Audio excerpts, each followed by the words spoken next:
Good morning, my dear friends. I'm Eleanor Moore, sitting here in my favorite chair, listening to the hum of the ceiling fan as it spins lazily overhead, trying to push away the heat of another Arizona afternoon. It's hard to believe that at 82 years old, I'm still here, still telling my story. But today I feel it's time. I'm going to share something I've kept inside for far too long. A truth that's painful, yes, but one that needs to be heard. Before we begin, I ask a small favor from the bottom of my heart. If you feel this story resonates with you, please give this video a like and subscribe. Your support means the world to me, and it encourages me to keep speaking out, to keep telling the stories that can help others going through similar struggles. And if you don't mind, tell me where you're watching from in the comments below. I'd love to know how far my words are reaching. But enough of that. Let me take you back to the beginning of my life, the part that seems so far removed from the woman I am today. I was born in 1942, in a small house on the outskirts of Tucson, Arizona.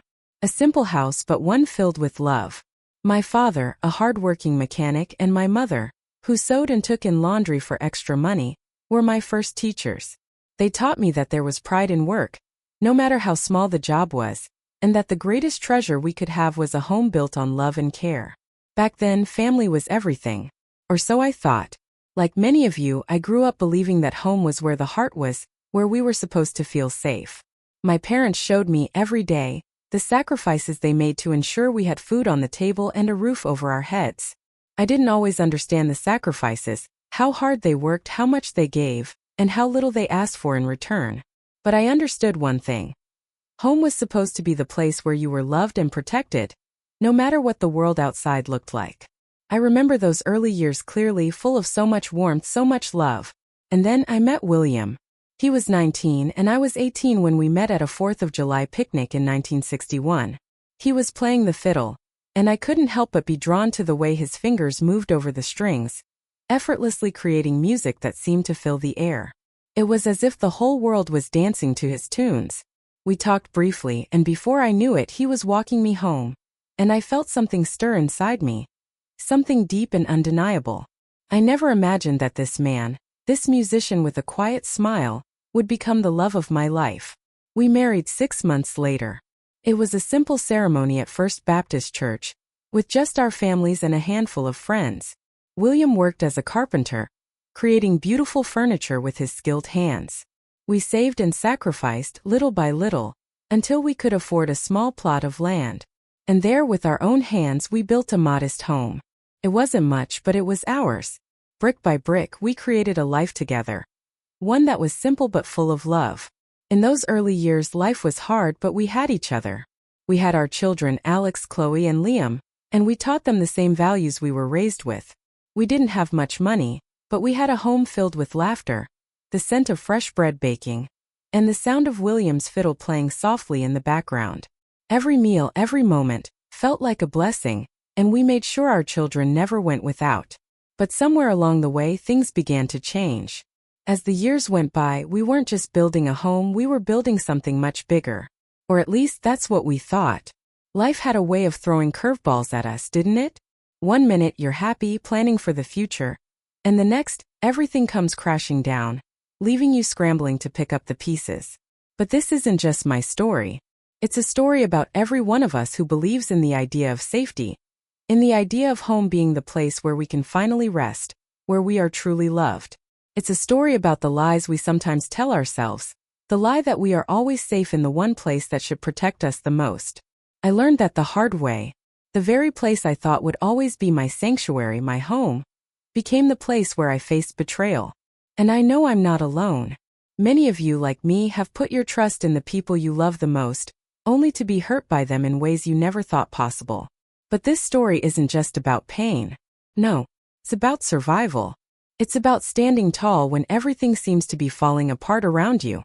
And more importantly, it's about finding a way out, even when you think there's no escape. I'm going to tell you about the day everything started to unravel. About the choices I had to make when everything I once believed in was shattered. About the people who, without knowing it, pushed me to my limits. And about the moment I realized that sometimes, in order to survive, we have to break free, even from those we love most. When I look back at those early years, the first thing that comes to mind is the warmth. The warmth of the home William and I built together, brick by brick with our own hands. We didn't have much, certainly not the wealth others dreamed of, but what we had was something much richer. A shared vision for the future, a deep sense of responsibility, and an unwavering commitment to each other. That, I believe, was the foundation of our family. William and I were young when we first met, full of dreams and energy. He was a musician, playing the fiddle with such skill that it would make anyone stop in their tracks and listen. I remember watching him one summer evening at the 4th of July picnic, his fingers moving so deftly over the strings, making the music seem as if it was coming straight from his heart. The way the crowd reacted to him, how they danced, how they laughed, it felt like the world was a little more alive when he was around. And when he looked at me with that half smile, something deep inside me knew I was meant to be with him. We didn't have long courtships like some might expect. Just 6 months before we tied the knot in a simple ceremony at First Baptist Church. Our families, our friends, they were all there, but it wasn't about the show of it all. It was about the two of us, taking this leap together into a new chapter. William's hands, always so gentle with the fiddle, were just as strong when he built things. Furniture, homes, and a life with me. Our love wasn't loud. It wasn't extravagant. It was steady, like the soft hum of a fan on a hot summer day. Ever present, quietly strong. Our first house was nothing to boast about, just a small modest home on a small plot of land. But it was ours. It was our own little corner of the world. William worked as a carpenter, creating beautiful, intricate pieces of furniture for a living. I too found my calling in the hum of my sewing machine. At first it was little things, hemming pants, fixing a zipper here and there. But over time people started coming to me for custom clothes. And soon enough I had a small business of my own. I wasn't making a fortune, but I was making a living. And that's all we needed. What mattered was that we were building something together. Every penny earned was put toward something meaningful. We didn't waste money on luxuries. Instead we saved, always dreaming of more. Always hoping that our sacrifices would lead to a better future for our children. We bought the land we built on in a small part of Bakersfield. We weren't rich, but we were rich in love and hard work. Every day was a little step closer to the life we dreamed of, the life we built for our children. I remember when our first child, Alex, was born. It was 1963, and the world felt a little bigger, a little more promising with him in it. William beamed with pride as we brought him home. From that moment everything changed. It wasn't just about the two of us anymore. We had this tiny little person who needed us, who depended on us. Everything we did from that moment on was for him. And when Chloe, our second child, came along 2 years later, the love in our home doubled. The house seemed fuller, warmer. But in a good way. It wasn't easy. Raising children never is. There were sleepless nights, long hours of work, and sacrifices, so many sacrifices. But we had a clear purpose, to give our children a better life. We wanted them to have the things we didn't. Education. Opportunities. A chance to be more than we had ever been. And through it all we leaned on each other. When Liam, our third child, came along in 1970, we thought our family was complete. At the time it felt like everything was falling into place. We had built our house, built our lives, and now we had 3 children to raise. But even then the sacrifices didn't stop. With each child we worked harder, gave more, and took less. I learned how to stretch a dollar. William worked double shifts when he had to. And though we had our little moments of joy, the weight of the world always hung over us. We worked to make sure the children had food on the table and clothes on their backs. We were determined to give them a better start than we had. And even if that meant we had to sacrifice our own comfort, we were okay with that. But it wasn't just the physical work that made our family strong. It was the way we came together as a unit. I sewed, he built. We made decisions together even when they were hard. And when life threw us curveballs, we faced them hand in hand, knowing that as long as we had each other, we could make it through. The sacrifices we made didn't always pay off immediately. But over time, as the years passed, we saw the fruits of our labor. Alex found work as an accountant, and although he lived far away in San Francisco, he came home during the holidays. Chloe married and moved to Phoenix with her military husband, but she always called, always made time to visit. And Liam, well, Liam was always the complicated one. He dropped out of school early, jumped from job to job, never staying in one place for too long. But he had this way of being affectionate, of calling us daddy and mommy, even as he grew older. And despite his difficulties, we couldn't help but love him just as much. The love that built our family wasn't perfect. There were cracks. There were moments when things didn't go the way we planned. But that didn't mean the love was any less. It meant we had to work harder, sacrifice more, and love deeper. It meant we had to hold on to each other through the hard times, knowing that the good times would come. When William passed away suddenly in 2013, I felt like I had lost a part of myself. He had been my partner, my rock. But the love we had shared, his laughter, his fiddling, his steady hands building our home, was something I would carry with me forever. And though it was hard, I knew I had to keep going, not just for me but for our children. They had their own lives to live, but they still needed me. And I still needed them. Looking back on those years, I see the power of what we built together. A life that wasn't based on money or material things, but on love and hard work. That's what truly made our family strong. And though life has thrown its share of challenges our way, I know that the foundation we built will never crumble. When I think of the word marriage, my mind immediately goes to the simple moments, the quiet ones that were full of meaning. Those weren't the moments you'd find in storybooks or in the movies, but they were the ones that built the foundation of a life together. It wasn't always easy, but William and I never expected it to be. Life has a way of testing you, of making you fight for what matters most. And for us, what mattered most was each other, and the family we were creating together. I remember the first time I saw William, really saw him. It was at a 4th of July picnic in 1961. The sun was hot, and the air smelled like barbecue and freshly cut grass. William was standing there, his fiddle tucked under his chin, playing those songs that made everyone stop and listen. There was something about the way he played. It wasn't just the music, it was the way he made it feel like the entire world slowed down for a moment. I had never seen anyone play an instrument with such passion, such ease. And when our eyes met, something clicked. He had this half-smile that was both shy and confident, and I felt like I could talk to him forever. We spent the rest of that afternoon together, and by the time the picnic was over, I knew I had met someone who would change my life. 6 months later, we were married in a small ceremony at First Baptist Church. Our wedding wasn't grand or extravagant, but it was perfect. Just our families, a few close friends, and the promise of a future together. William wasn't just a talented fiddler. He was a hard worker, a craftsman. He worked as a carpenter, making beautiful furniture with his hands.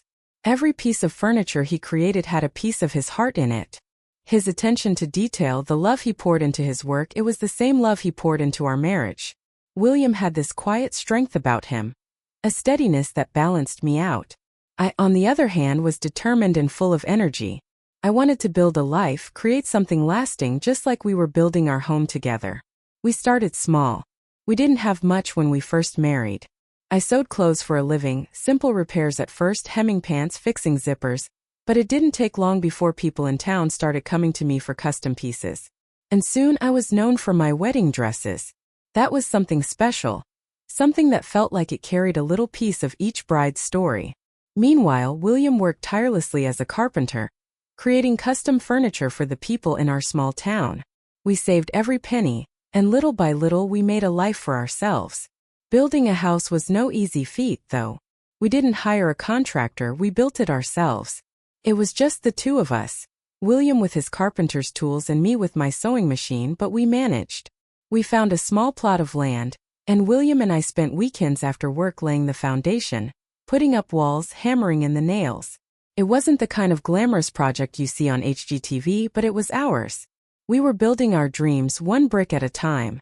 There were days when we were so tired we could barely keep our eyes open, but we never stopped. We knew that we were laying the groundwork for the future we both wanted. I remember the day we finished the house, standing on the front porch and looking out over the small yard. It was modest, nothing grand, but it felt like a palace to me. This was our home, built with our own hands. William put his arm around me, and I could see the pride in his eyes. "We did it, Dorothy," he said. And in that moment I knew we had built more than just a house. We had built a life, a home, a family. We had 3 children, Alex, Chloe, and Liam, and each of them brought something new and special into our lives. Alex was the responsible one, always serious and focused. He took after William in that way, dedicated to his work and his goals. Chloe, our second child, was more like me. Dreamy, creative, and full of life. She had that spark, that energy that made everyone around her feel like the world was a little brighter. And then there was Liam, our youngest. He was the wild one, the one who struggled to find his place in the world. But he was always affectionate, always calling us Mommy and Daddy, even as he got older. He had this way about him that made us overlook his struggles, the way he hopped from job to job, never staying in one place for too long. Raising children wasn't easy, though. We had our fair share of challenges. William and I worked hard to provide for them, but it wasn't always enough. There were moments when I'd have to stretch every dollar to make sure there was food on the table, clothes for the kids, and a roof over our heads. But we never complained. We were doing what we had to do. And in those moments of struggle, we found something deeper. We found strength in each other, in the love we had for our family. There was no guidebook for what we were doing. We didn't have the luxuries that other families had. But we had each other. And that for us was enough. We laughed together, cried together, and worked together. Every evening after a long day of work, we would sit around the dinner table and talk about our day. Those moments, simple as they were what made our family strong. And as the years went by, we realized that our love and our shared struggles had created something more important than any material possession. A bond that nothing could break. But, as life often does, it threw us some curveballs. William's health began to decline in his late 60s. He worked hard all his life and it began to take a toll on him. But even as his health deteriorated, his spirit remained strong. He never stopped loving us, never stopped working. And in those moments I saw just how deeply William loved this family. He worked hard not for the praise or for the money, but because he wanted to ensure we had a future. His love was quiet but constant, always present in the way he worked, in the way he cared for me and the children. In the years following William's death, I found myself reflecting on everything we had built. Our love had been tested by time and by hardships, but it had never faltered.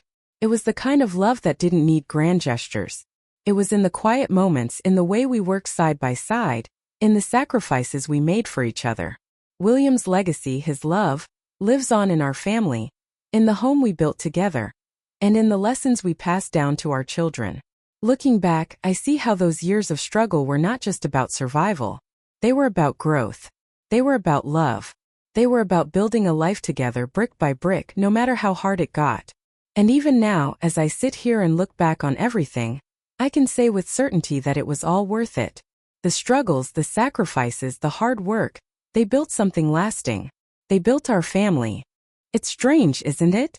You live your life building something with someone brick by brick, year by year. You create a home, a family, and a shared history. Then, in the blink of an eye, everything can change.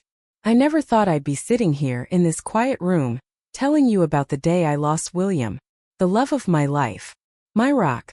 But sometimes life has a way of taking things away when you least expect it. It happened on a Sunday afternoon back in 2013. The sun was shining, the kind of warmth you can only find here in Bakersfield. William had spent the morning out in the garden, tending to the roses that I had loved so much.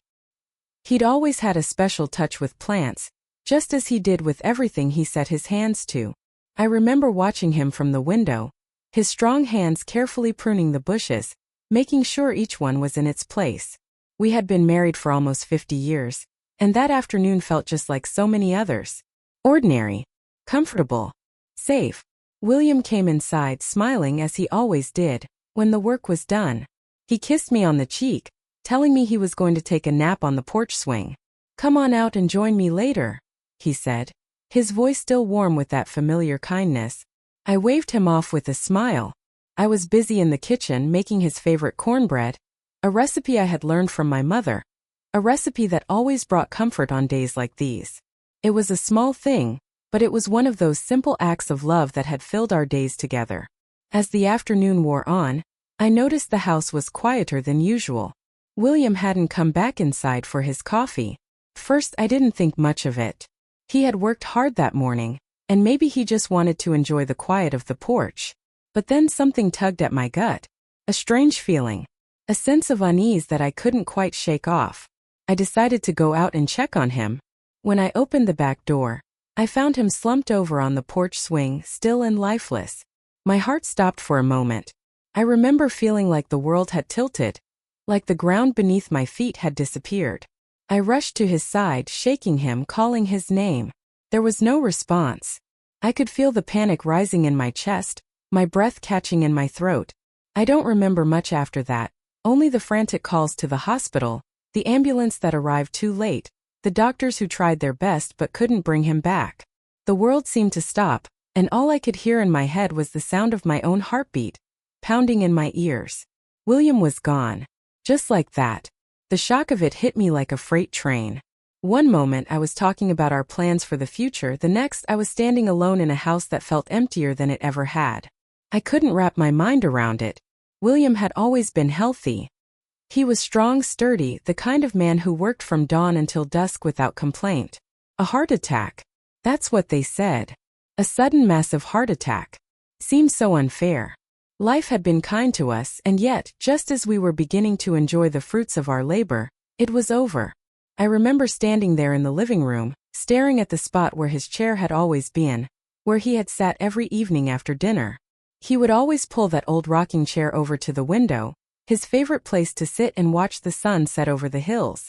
It was so simple, but it was the most precious part of our evenings. The silence in that room was deafening without him. The weeks that followed were a blur of grief. I didn't know how to function without him. He had been my partner, my friend, my everything. We had built a life together, and now I was left to pick up the pieces alone. I tried to keep going. I cooked, cleaned, tended to the garden, but it all felt like a mechanical routine. I didn't really care about anything anymore. The house, once filled with laughter and the sounds of life, now felt cold. The air in the rooms felt thick with absence. My children, Alex, Chloe, and Liam, came to visit. Ronald would come home for holidays, and Mary would call every week. But I could tell they were worried about me. They wanted me to be okay, but how could I be? The person I had spent nearly 6 decades with was gone, and it felt like a part of me had died with him. Liam, who had always been closest to me, was now a rock I could lean on, but even he couldn't fill the void William had left. I thought at first that I would be okay. I had been through tough times before, after all. But this was different. This wasn't just the loss of a partner. It was the loss of the life I had built, the life I had dreamed of, the future we had planned together, the little things we still hoped to do, all of that was gone. As time passed, I found myself sinking deeper into a kind of numbness. The house felt like a stranger's home, and I was merely a visitor, wandering through rooms that had once been filled with our love, our shared memories. I couldn't bring myself to touch anything. His tools still lay in the garage, his old fiddle sat quietly in the corner, and I couldn't bear to even look at it. His clothes still hung in the closet. His shoes were still by the door, as if he might walk back in at any moment. But he never did. I would wake up in the mornings and go through the motions, make the coffee, set the table, go outside to water the plants, but it was all done in a fog. I was still here, but William wasn't. And that made all the difference. But grief, as I would learn, has a way of shifting over time. It doesn't go away, not entirely. It doesn't disappear, no matter how much we wish it would. But eventually I began to realize something. William wouldn't want me to fall apart. He wouldn't want me to live in this sadness forever. He was the strongest person I knew, and if he could keep going through life's hardships with grace, then so could I. I remember one evening, a few months after his death, sitting on the porch swing by myself. I looked out over the yard, the sun beginning to set, just as William and I had done for so many years. The wind was soft, the air cool, and for a brief moment, I could almost feel him beside me. I closed my eyes and let myself remember. Not just the grief, but the love, the joy, the life we had built together. And in that moment, I understood that the love we shared wasn't gone. It was still with me, in the house we built, in the children we raised, in the memories that would never fade. Grief in its own way is a testament to love. The deeper the grief, the deeper the love. And though I couldn't bring William back, I could honor his memory by living, by continuing to share the love we had built together, even if he wasn't physically there. After William's death, I found myself standing in the middle of a life that was suddenly empty. The house, once filled with the warmth of laughter and the sounds of his fiddle playing softly in the background, was now silent, still, and eerily quiet. The first few weeks after his passing felt like a fog. I went through the motions, getting out of bed, making coffee, cleaning the house, but it was as if my hands were moving without my heart guiding them. I wasn't just mourning the loss of my husband. I was mourning the loss of the life we had built together. A life that now seemed to be slipping through my fingers. In the early days, I was surrounded by my children, Alex, Chloe, and Liam, who came to visit, checking in on me, making sure I was eating and sleeping. But the truth was, I wasn't really living. I was existing. It was as though I had become a ghost in my own life, and I couldn't figure out how to move forward without William beside me. But I knew deep down that I couldn't stay stuck in grief forever. I had to learn how to stand on my own, even though I didn't feel strong enough to do so. The financial reality of widowhood hit me hard. 4 years, William and I had worked side by side. We didn't have much, but we had each other, and together we made ends meet. William worked as a carpenter, and I sewed clothes, mostly custom pieces for people in town. We weren't rich by any means, but we had a steady income. We had learned how to make do with what we had, to live within our means. Now though, with his income gone, I found myself wondering how I would manage. The first shock came when I realized just how much William had been handling on his own. He took care of the big bills, the mortgage, the car payments, the taxes, but I hadn't paid much attention to the details. I trusted him to manage the finances, and he did so with his usual calm and steady hands. But now those hands were gone, and I was left trying to make sense of the piles of bills that had accumulated. I had always been good with money, at least when it came to the day-to-day expenses. I knew how to stretch a dollar, how to make a pot of stew last for days, how to reuse scraps of fabric for new projects. But this was different. Now I had to deal with the mortgage, utilities, and the reality of a fixed income that barely covered the basics. My small Social Security check wasn't enough to keep up with the bills, and I knew it would only get harder as the years went on. I had a few savings tucked away, but it wasn't nearly enough to sustain me for the long haul. William and I had always been cautious with our spending, but we never saved for the unexpected. There were no large retirement accounts or life insurance policies. Our life insurance was modest, just enough to cover the basics, but it wasn't going to keep me afloat forever. I remember one particularly rough month when the money was running low. I'd spent days trying to figure out how I would cover the next electric bill. The weather was heating up, and the house needed air conditioning to keep cool. I had always been able to make ends meet, but now, without William's steady income, everything seemed uncertain. I remember sitting at the kitchen table, staring at the pile of bills, feeling like I was drowning. The anxiety of not knowing how I would survive financially weighed on me like a heavy stone. I had worked so hard all my life, sewn countless wedding dresses, and made thousands of pieces of clothing, all to support my family. But now it felt like none of that mattered. No amount of sewing could fix the situation. I felt powerless, as though the life I had carefully built with William was slipping through my fingers, and I couldn't do anything to stop it. In those dark moments, I found myself going through old family photos, William and I in our youth, smiling at the camera after our wedding, holding our children in our arms as they took their first steps. I thought about how much we had sacrificed for our family, and it broke my heart that I couldn't give my children the security I had always hoped for them. It wasn't just about money. It was about the security of knowing that no matter what happened, we would be okay. And now I didn't feel that security anymore. I knew I had to do something. I couldn't just sit here and let life take me down without a fight. I began to look for ways to cut back. I sold off some of the furniture William had made, pieces that I had hoped to pass down to the children one day. I started mending clothes instead of buying new ones, even though I had always been proud of how well I had dressed in the past. I turned to the garden, which had once been a place of peace for me, to help stretch the food supply. I started growing vegetables and herbs, trying to cut down on the grocery bill. But no matter how many changes I made, it never seemed enough. I needed to find a way to earn more money to become financially stable again. And that's when I decided to start sewing again. This time for others in town. I didn't have the energy I once had, but I knew I could still create beautiful pieces, even if it took me longer to do so. I began working from home, taking on smaller projects for people who still remembered my work. It wasn't much, but it was something.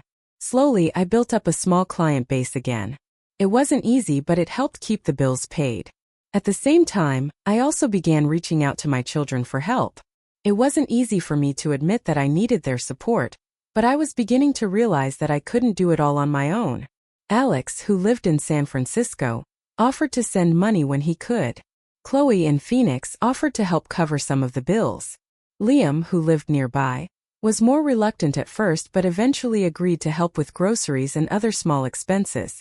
But even with their support, the financial strain was always there. Every month felt like a struggle, and I constantly worried about what would happen if something unexpected came up. There were days when I felt like I couldn't breathe under the weight of it all, but I knew that I had to keep going. William wouldn't have wanted me to give up. He would have wanted me to fight, just as he had fought for us all those years. I started seeing a financial counselor who helped me organize my finances, create a budget, and figure out how to maximize the money I was bringing in. Slowly, things began to improve, but it was still a far cry from the comfortable life we had once known. I had to make peace with the fact that I would never be as financially secure as I had hoped to be in my old age. But I also realized something important. I was still here. I was still able to work, to fight, and to survive. And that was worth more than anything money could buy. I learned in those years of widowhood that strength doesn't always come from financial security. Sometimes it comes from resilience, the ability to keep going, even when things feel impossible. William may have been the one who held everything together in the past, but now I was learning to hold it together myself. It wasn't easy and I still had my struggles, but I had my family and I had my health. And that, I realized, was the foundation I could build on no matter how hard life got. When I look back on those days before everything started to unravel, I realized that the first cracks in the foundation were subtle. It wasn't as though Junior suddenly changed overnight. No, it happened slowly, like a creeping shadow, inching its way into my life until it covered everything, until it was all I could see. It's funny how, when you've raised someone from a child, you think you know them inside and out. You believe you can see every shift, every change in their character, every flicker of their emotions. But sometimes the changes are so slow, so gradual, that you don't even notice until it's too late. Junior, my youngest son, was always the one I'd go to for support. He was affectionate, caring, and seemed to need me more than Alex or Chloe. I often joked that Junior was the one who would never leave. He'd been the one to check on me most often after William's passing, always asking if I needed anything, making sure I wasn't lonely. For a while I believed that his love for me, his desire to care for me, was pure. But as time passed, I began to notice small shifts, things I couldn't explain away with simple excuses. At first, the changes were subtle. He started insisting on being more involved in my day-to-day decisions, even the smallest ones. "You shouldn't be cooking on your own, Mom. Let me do it for you," he would say. "It's too much work, you need to take it easy." On the surface, it seemed like an act of care, of love even, but it left me feeling a little suffocated.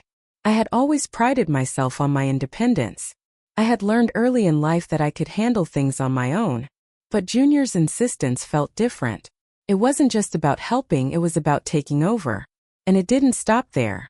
He started coming by more frequently, almost every day, making sure everything in the house was just so. He'd comment on the cleanliness of my garden, the state of my furniture, the condition of the roof. "Mom, you really need to get someone to fix that gutter. It's going to cause problems later." At first, I appreciated his concern, but it soon started to feel like more of a command than a suggestion. It wasn't just the house. It was my life he was trying to control.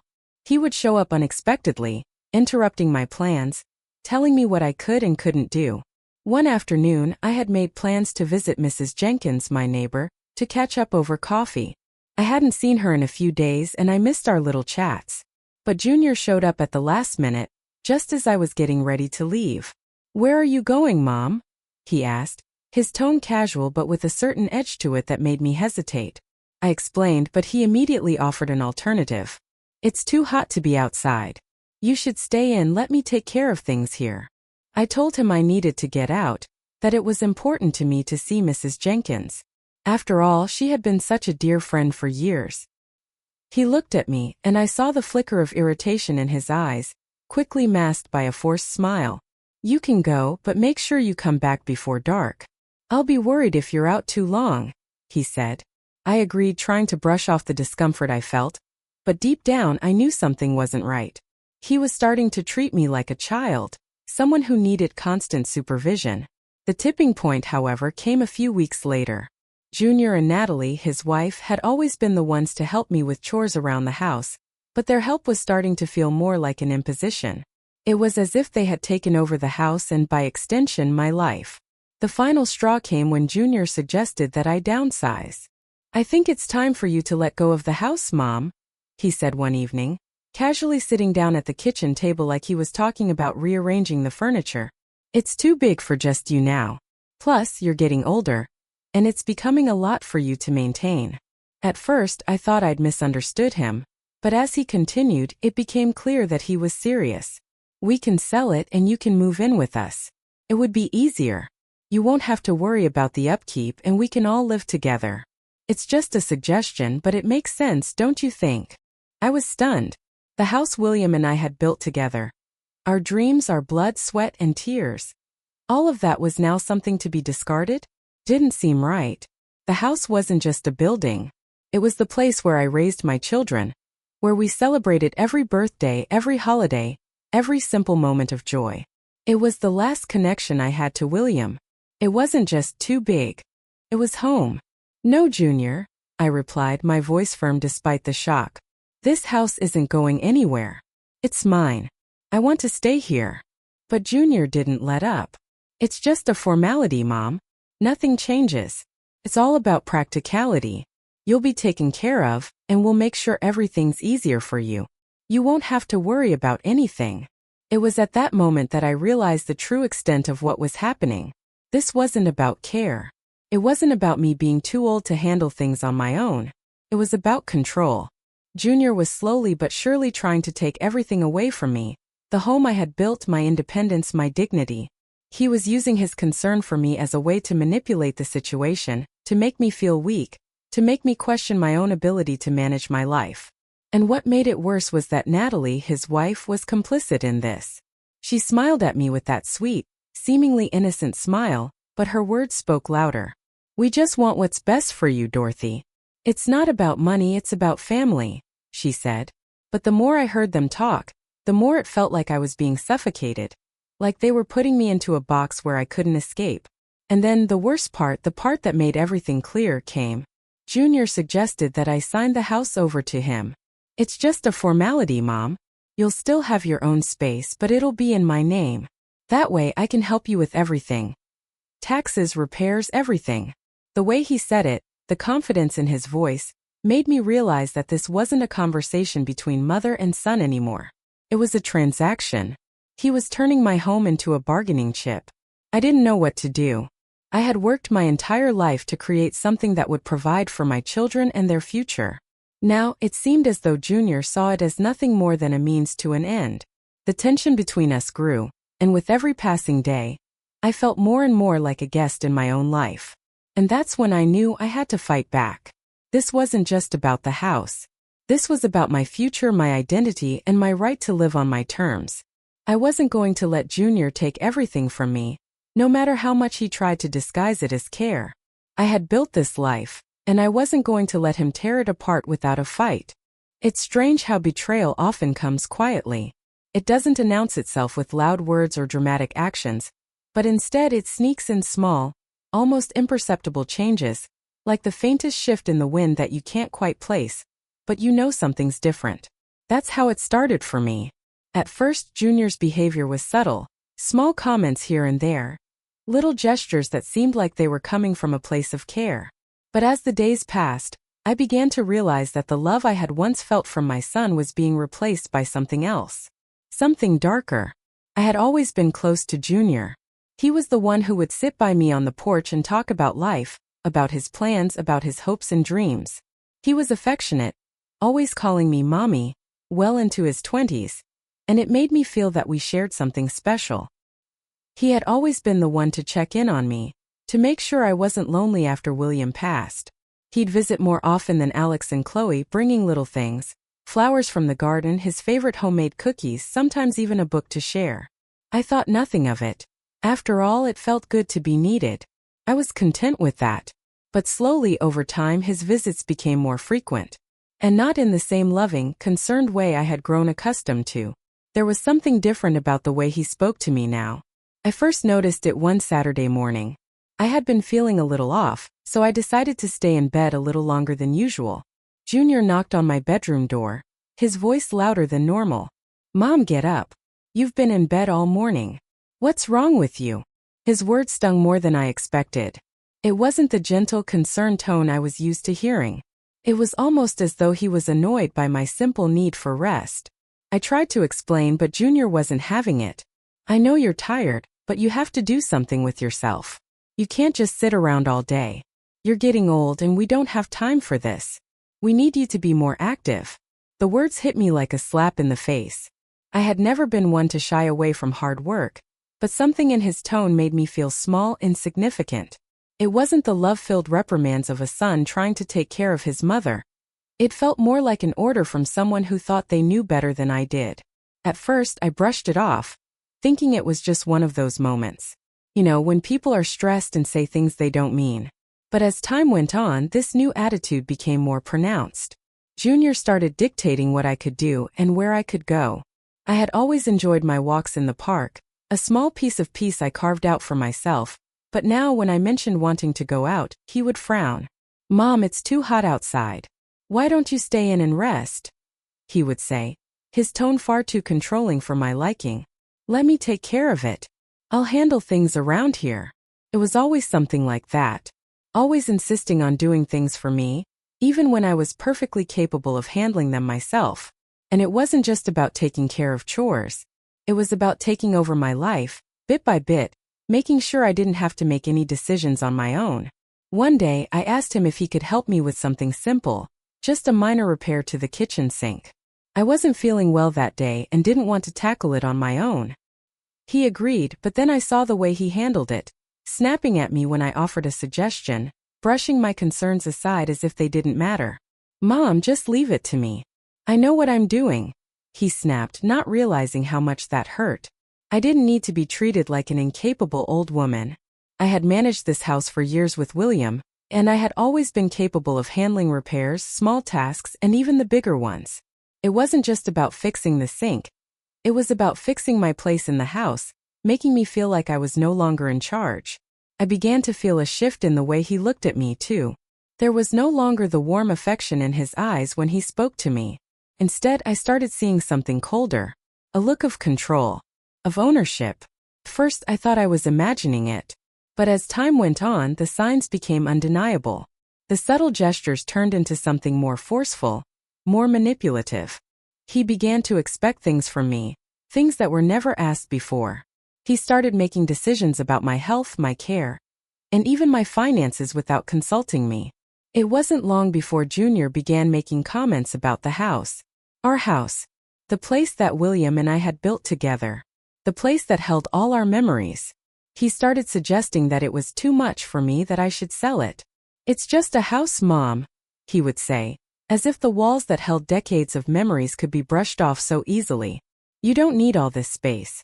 We could all live together, and you wouldn't have to worry about anything anymore." It wasn't just about the house, though. I could tell Junior was beginning to see me as more of an inconvenience. I had always been proud of my ability to manage things on my own, but that independence was starting to feel like a burden to him. He'd sigh whenever I needed something, when I couldn't reach something on a high shelf, or when I had trouble getting up from my chair. I saw the frustration on his face when I asked for help, the rolling of his eyes when I struggled with things that once felt easy. And then came the worst part. Junior asked me to sign over the house to him, just a formality, he said. "It's just for the paperwork, Mom. This way I can take care of you properly. The house will still be yours, I promise. But legally it should be under my name." I was taken aback. The house? The place I had built with William? The one place that held all my memories? He wanted me to sign it over to him? And why?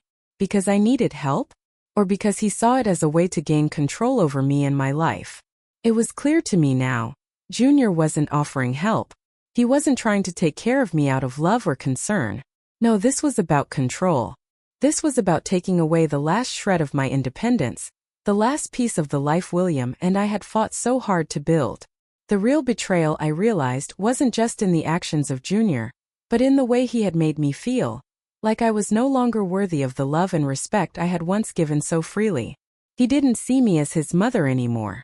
He saw me as a burden. He saw me as someone whose life could be manipulated, controlled, and taken over. And that's when I knew things had changed. This wasn't about care. It was about power. And I wasn't ready to give that up. When I first thought about moving in with Liam and Natalie, it felt like a solution to all the worries that had been consuming me.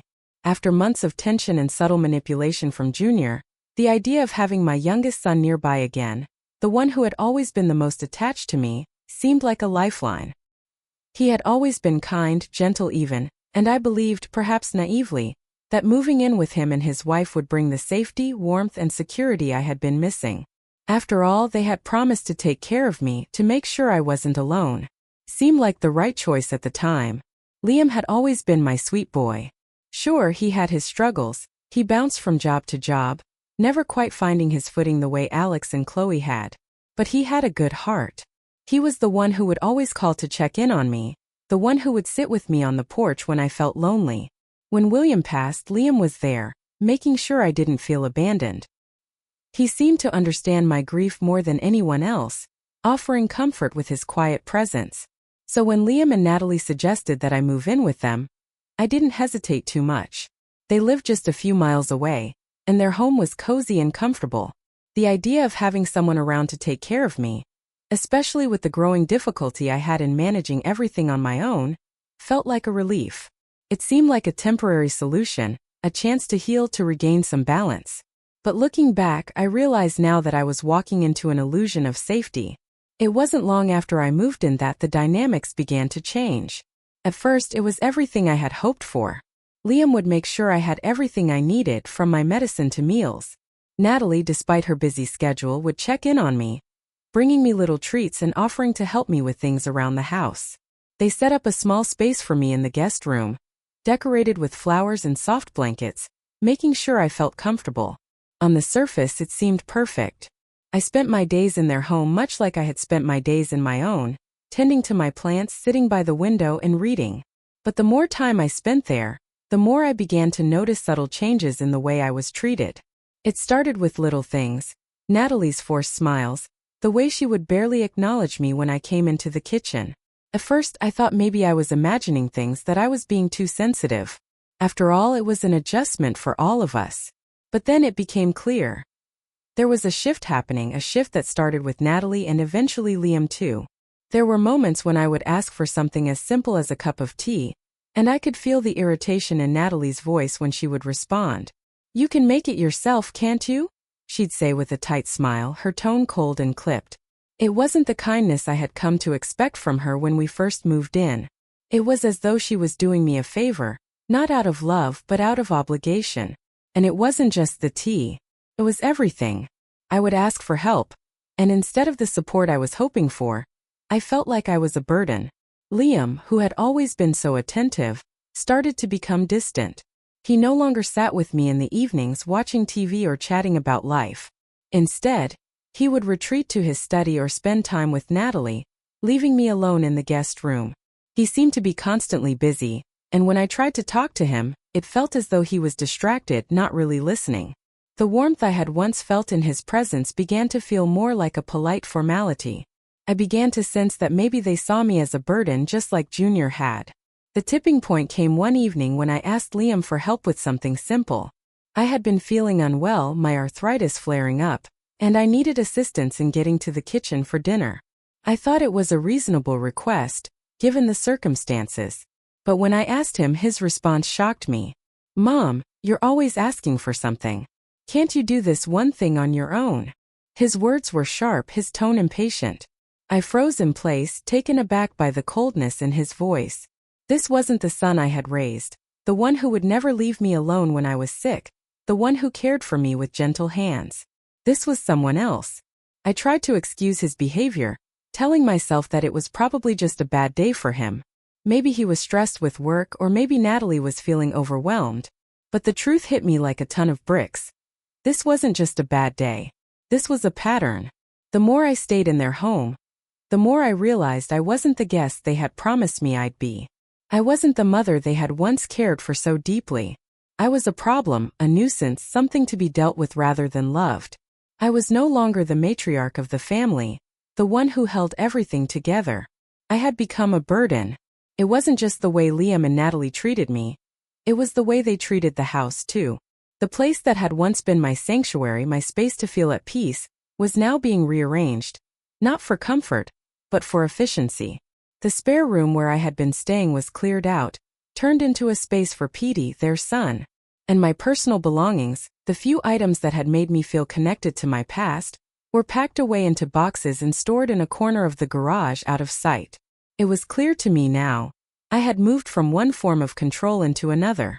Junior had wanted to control my life through manipulation and power, and now Liam and Natalie seemed to be controlling it through neglect. It was a subtle form of control, one that wasn't loud and brash like Junior's, but no less damaging. They thought they were doing what was best for me, but all I could see was a life stripped of the love and dignity that had once been its foundation. For the first time since moving in with them, I began to feel the same suffocating sense of powerlessness that had consumed me when I lived with Junior. It was a different kind of prison, but a prison all the same. I no longer had control over my life, over my home, over my body. I had handed all of it over in the name of safety, and yet it didn't feel safe. It didn't feel like home. I realized then that safety isn't just about having a roof over your head or being near family. It's about being treated with love, respect, and dignity. And as much as I loved Liam and Natalie, I was beginning to see that this wasn't the haven I had imagined. It was simply another kind of cage. The more time I spent with Liam and Natalie, the more I began to see the cracks in the facade of their care. At first, I convinced myself that their distance and coldness were simply the result of my grief. After all, we were all adjusting to a new chapter in life. But soon enough, a deeper issue began to surface, one that, in hindsight, should have been my first sign of betrayal: their handling of my finances. I had always prided myself on managing my own affairs, even after William's passing. Sure, I didn't have much in terms of wealth, but I had always been independent. I didn't want to burden my children with money matters, and I had never asked for much. My Social Security check covered the basics, and I tried to make it stretch as far as I could. I didn't need much, just enough to live comfortably and pay my bills. However, as I settled into life with Liam and Natalie, I found myself relinquishing more control over my finances. At first, it was just a small suggestion from Liam. "Mom," he would say casually, "it might be easier if we just take care of the bills for you. You don't need to worry about it." His voice was warm, and I could hear the concern for me in his words. I thought to myself, why not? It seemed harmless enough. After all, Liam had always been the one to help me with the small things, carrying the groceries in, checking the light bulbs in the house. He was my son after all. And so, I handed over the responsibility. I let him pay the utility bills, the grocery store expenses, even the minor repairs. It felt like a relief to have him take care of those things. But what I didn't realize then was that by doing so, I was setting myself up for something much worse, a betrayal I couldn't have seen coming. The first real red flag came when I noticed that my Social Security check, which had always been deposited directly into my account, wasn't stretching as far as it used to. I hadn't really paid attention to the details before. I trusted Liam and Natalie to handle things. But when I went to check my balance one day, I found that the amount was lower than I expected. I figured there must have been an error, so I mentioned it to Liam. "Liam," I asked, my voice trembling slightly, "have you been paying all the bills as planned? My Social Security check seems smaller than usual this month." He looked at me, his face unreadable for a moment before he quickly covered it with a smile. "Oh, don't worry about it, Mom. We've just been paying off a few things to make sure you don't have to deal with them. It's all good. Don't worry." But when I pressed him, asking for more details, he became evasive. "Everything's fine, Mom," he repeated, a little too quickly. "I've got it under control. Just trust me." That was the first time I noticed the shift in his demeanor. Liam had always been open with me, especially when it came to money. But now there was something in his tone that made me uneasy. I didn't press the issue further, but I should have. I should have questioned him more, but I didn't. Trusting him was second nature to me. He was my son after all. Weeks passed, and the pattern continued. Each time I asked about the finances, Liam's answers became more rehearsed, more defensive. I would hear him talking to Natalie late at night, but when I tried to join the conversation, it was always cut short. "We'll discuss it tomorrow, Mom," Liam would say. But the next day, the topic was avoided entirely. Then one afternoon I was going through some old paperwork, things I hadn't gotten around to sorting through after William's death, when I came across something that made my heart sink. It was a letter from the bank stating that my house was in jeopardy of foreclosure. My heart stopped. How could this be? I had always paid my mortgage on time, even after William's passing. But there it was in black and white, a notice threatening to take away the house I had spent a lifetime building with William, the house where I raised my children, the house where I had laughed, cried, and lived. I immediately confronted Liam, but the response I got left me speechless. "Mom, it's just a technicality," he said, waving his hand as if it didn't matter. "Don't worry. I'll handle it. We just need to clear up some things with the bank. It'll be fine." But something inside me snapped. This wasn't fine. How could it be fine when the house was in danger of being taken away from me? This was the home I had built, the legacy I was supposed to leave behind. And now I had no control over it. I asked him point blank, "Liam, are you using my house to secure a loan or a line of credit?" He looked me in the eye, his face cold, and replied, "What's the big deal, Mom? You're not going to need this house forever. We'll take care of you. It's just paperwork. Relax." But that wasn't just paperwork. That was my life. That was my home, my sanctuary, the place where my memories lived. How could Liam, the son I raised, the boy I loved, do this to me? I decided to dig deeper. It wasn't easy, but I had to know the truth. I went through my bank statements and discovered something that made my stomach churn. There were withdrawals that I hadn't authorized, large amounts of money, payments for things I had never seen before. The most shocking of all was a significant sum transferred to an unfamiliar account. It wasn't even in my name. I confronted Liam again, this time more urgently. "What is this? What are you doing with my money?" He froze, his expression faltering for just a moment before he regained his composure. "I'm doing what's best for you, Mom," he said, his voice becoming increasingly defensive. "You're old. You don't need to worry about these things. Just trust me. I've been taking care of everything." But I couldn't trust him anymore. Not after what I had discovered. The man I had raised, the one I had worked so hard for, had turned into someone unrecognizable. The betrayal was clear now. Liam wasn't helping me, he was taking advantage of me. He was using my social security checks, my house, and my trust to secure his own financial future, all while pretending to be the loving son. That day I realized just how much I had been deceived. I was no longer a mother to him. I was a means to an end. I was a source of income, a piece of property to be managed and controlled. All of his promises to take care of me, all his offers of help, had been nothing more than a facade to get what he wanted. The truth was painful, but it was necessary. I knew then that I could no longer rely on him, and that I had to take control of my own life again. I had spent too many years building a life with love and hard work to let someone else take it away from me. It was on a quiet Tuesday afternoon when everything came crashing down. The day started like any other, with the usual routine. A cup of coffee in the morning, followed by a quiet stroll in the garden where I had spent hours tending to my roses. Those flowers were my solace, my escape from the growing sense of unease that I had been feeling in the house for the past few weeks.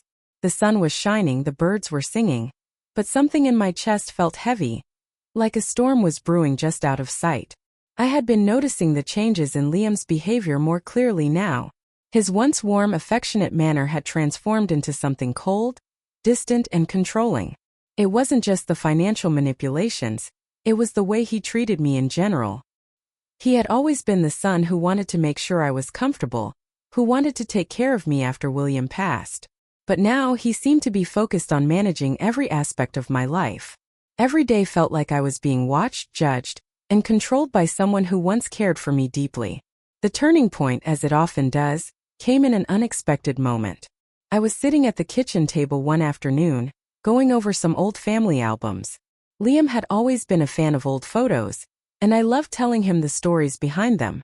I was lost in the memories, flipping through pages of pictures of William and me, of our wedding, the children growing up, the vacations we'd taken. But my peaceful moment was interrupted when Liam entered the room, holding a letter in his hand. He looked at me, his face unreadable, and handed it over. "Mom," he said, his voice carefully neutral, This came for you today. It's from the bank. It's about the house. I took the letter with trembling hands, my heart racing. My mind immediately jumped to the mortgage, the bills I'd been struggling to manage. But as I read the contents of the letter, my world shifted. The letter was a formal notice from the bank. It stated that the mortgage on my home had been transferred to Liam's name. They had secured a loan using the house as collateral, a loan I knew nothing about. The wording was polite, formal, but the meaning was clear. My house, the place I had built with William, was no longer solely mine. And what struck me most was the fact that Liam had done this without consulting me. He had gone behind my back and made decisions that should have been mine to make. I looked up from the letter, feeling my throat tighten. Liam, what is this? I managed to choke out, my voice trembling. Why would you do this? Why didn't you tell me? Liam didn't respond right away. He stood there, his face a mixture of guilt and something else I couldn't quite place. When he finally spoke, his words felt cold, distant. Mom, we've been over this. You don't need to worry about the house anymore. I'm taking care of everything. You should be thankful. The words hit me like a slap to the face. Thankful. I repeated, my voice shaking with disbelief. You've taken away my house without telling me. Without my permission. You didn't even consult me. Liam sighed and took a step closer, his expression softening as if he were trying to soothe me. It's for the best, Mom. You're getting older. You can't take care of everything. I'm just making sure you're safe. You don't need to be worrying about bills or property anymore. You need to rest. His words felt like a betrayal, a justification for everything he had done. He was trying to mask his control with a veneer of concern, but I saw right through it now. This wasn't about my well-being, it was about his control. It was about him taking over every aspect of my life, making decisions for me as if I were a child, as if I were no longer capable of thinking for myself. It hurt more than I can describe because I had trusted him. I had loved him, and now it felt like that love had been used against me. I stood up, feeling dizzy. The walls of the house suddenly felt too close, as though the air was being sucked out of the room. I don't need your help, Liam, I said, my voice firm despite the overwhelming pain. I don't need to be treated like I'm incapable. This is my house, and you had no right to take it from me. But Liam wasn't done. He stepped forward, his voice lowering, the tone more insistent. Mom, you're making a big deal out of nothing. Everything is fine. This is just a formality. I'm doing this for you to make things easier. I could hardly believe what I was hearing. It felt like the last piece of trust one had left in him was being shattered before my eyes. I had spent my whole life trying to raise him right, to give him everything I had, and now he was taking everything I had built, all in the name of making my life easier. It wasn't just the house. It was my dignity, my autonomy, my sense of self. Everything I had worked for, everything I had sacrificed for my children was slipping away, and I had no one to turn to. My other children, Alex and Chloe, were far away. They didn't know what was happening behind closed doors. All I had left was Liam, and now even that was being taken from me. In that moment, everything became clear. The tension I had been feeling for months, the subtle shifts in behavior, the growing distance between us, it was all part of a larger plan. Liam was no longer my son. He was someone else now, someone who saw me as a burden, as something to be controlled. And what hurt the most was that I had allowed it to happen. I looked at him, my heart breaking. You've crossed a line, Liam. This isn't about caring for me anymore. This is about controlling me. You've taken my home. You've taken my independence. You've betrayed me in a way I never thought possible. Liam didn't say anything in response. He stood there, staring at me with that same unreadable look, as if he couldn't understand why I was so upset. But I knew then that there was no turning back.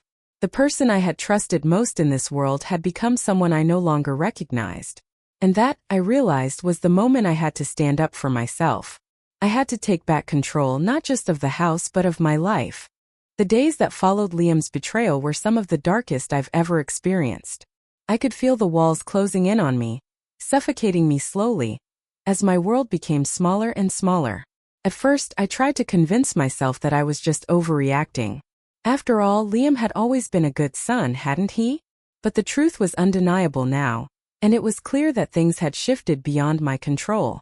I had always prided myself on being self-sufficient, managing my own affairs, and maintaining my independence.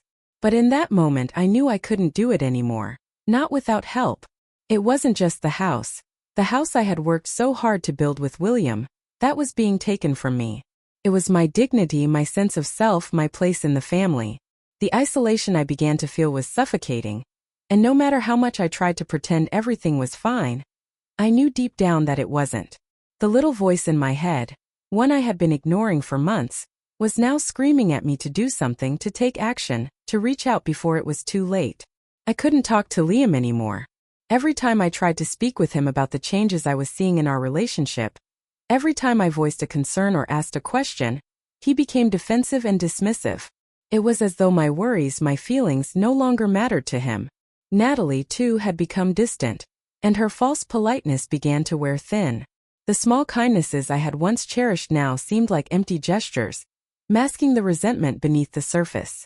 There were days when I could hardly get out of bed, days when my body felt like it was betraying me, with aching joints and limbs that moved slower than they should. But it wasn't just my body that was failing me, it was my spirit. I began to feel invisible, like I no longer mattered. Even Petey, my sweet grandson who had always been so close to me, was starting to avoid me.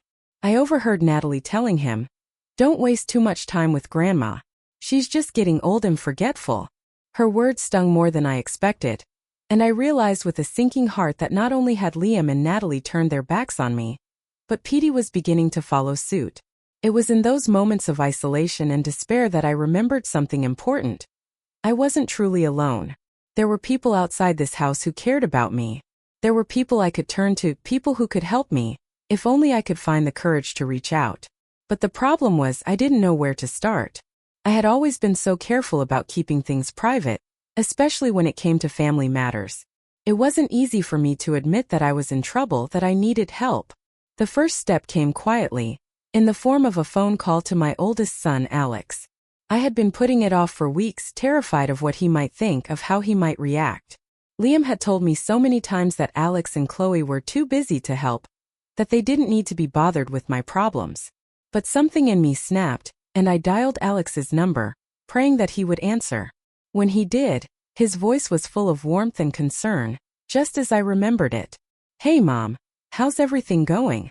I haven't heard from you in a while." I paused, unsure of how to begin. How do you tell your child that you've been suffering in silence for so long? That you feel trapped in your own home? That you've been betrayed by the one person you thought you could trust the most? Finally I spoke, my voice shaking as I tried to hold back tears. "Alex, I need to tell you something. I don't know who else to turn to." There was a silence on the other end of the line before he replied, his tone now serious. "Mom, whatever it is, you can tell me. What's going on?" I took a deep breath, gathering my strength. "I think Liam's been taking advantage of me." I didn't want to believe it at first, but now I can't ignore it anymore. "He's controlling everything, my finances, my home. He's taken the house, Alex. The house that I worked for, that I built with your father. And I think he's doing it to make sure I can't leave. I don't know what to do." The words poured out of me, and once they started I couldn't stop. I told him everything, the manipulation, the subtle control, the coldness I had been feeling, the sense of isolation that had taken over my life. Alex listened quietly, but I could hear the shock in his voice when he responded. "Mom, that's terrible. I'm so sorry. You shouldn't have to go through this. You're not alone in this, I promise you. We'll figure this out. But you need to stop living there. You need to get out of that house."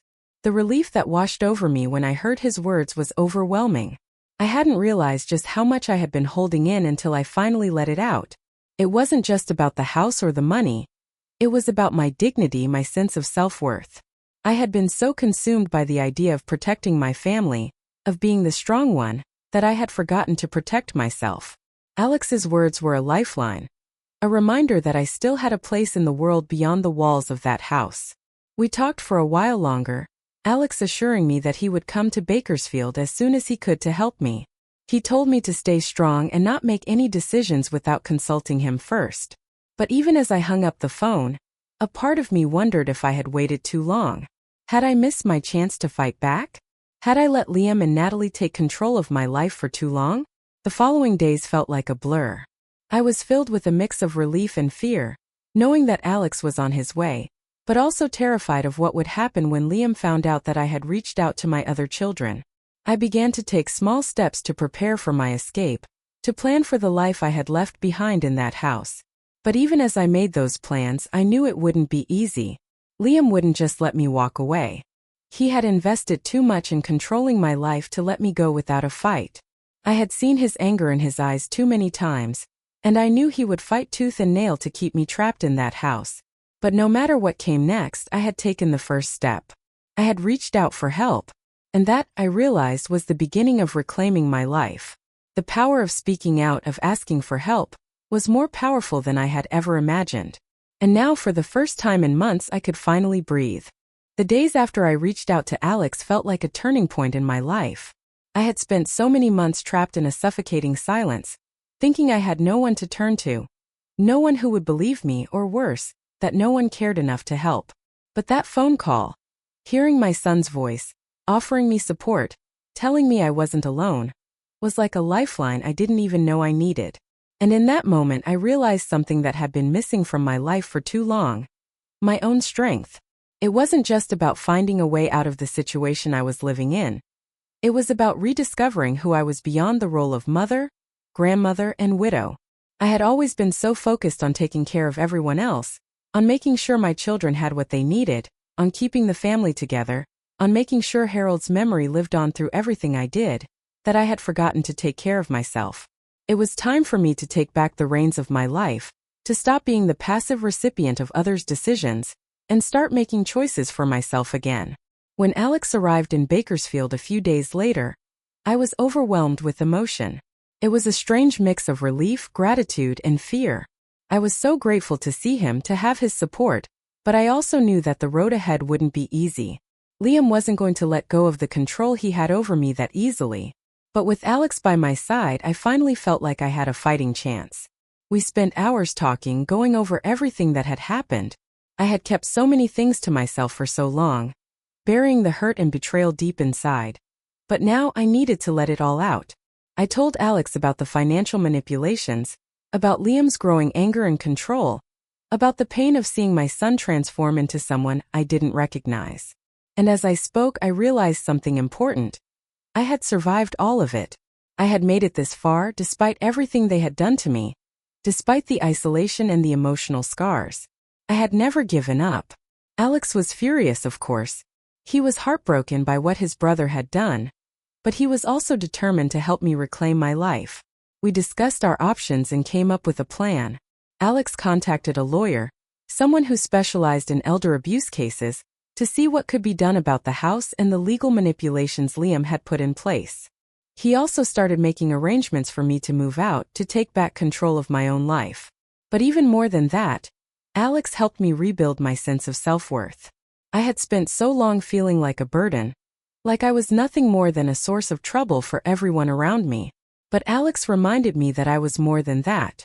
I was a mother, a grandmother, a woman with a lifetime of love, wisdom, and strength. I had spent years taking care of everyone else, and now it was time for me to take care of myself. I'll admit it wasn't easy at first. After years of living under Liam and Natalie's roof, adjusting to my new life felt overwhelming. I had spent too many years relying on others to make decisions for me, and now I had to start making my own choices again. It was daunting, but with each passing day, I grew more confident. I started doing things on my own again. Simple things like cooking meals for myself, tending to my garden, and taking walks around the neighborhood. One of the first things I did after Alex and I set up the legal plan was take back the things that had been taken from me. The house, yes, but also the small joys of life that I had been robbed of. I started sewing again, something that had always brought me peace. I made a few new pillows for my bedroom, adding colors and patterns that made the space feel more like my own. I started taking better care of myself, making sure I ate the foods I liked and got enough rest. For the first time in a long time, I felt like I was living for me, not for anyone else. But perhaps the most important step I took in my journey of self-reclamation was the decision to forgive myself. I had spent so long blaming myself for what happened with Liam. I had convinced myself that I had failed somehow, that I had let him down. But the truth was that I had done everything I could. I had loved him, I had raised him with all my heart, and I had given him everything I had. What happened to him was not my fault. And the fact that he had treated me so poorly was not a reflection of my failure as a mother. It was a reflection of his choices.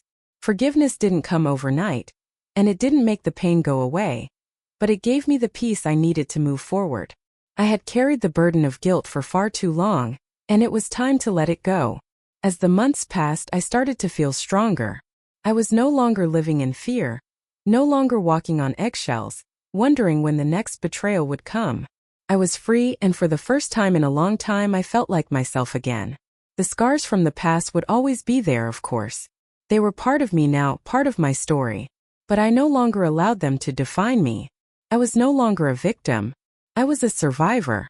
One of the things that kept me going through this journey was the support I found outside my immediate family.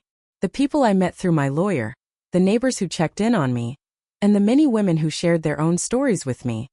They all helped me realize that I wasn't alone. There were others out there who had been through similar struggles, women who had fought to reclaim their independence, their dignity, and their lives.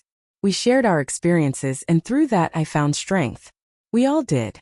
And that's why when I finally decided to tell my story, it wasn't just for me. It was for all the women like me. Women who have been mistreated, abandoned, and manipulated by the ones they love. Women who feel like they've lost everything. Because the truth is, there is always hope. There is always a way out, no matter how dark the road may seem. So here I am, sitting in my little house, sewing once again, doing what I love, and feeling like myself again. It hasn't been easy, but it has been worth it. And now, every day is a new opportunity to live the life I deserve. To rebuild. To create a future where I am no longer controlled by fear, or by others' expectations. I am Eleanor. I am strong. And I will not let the past define me any longer.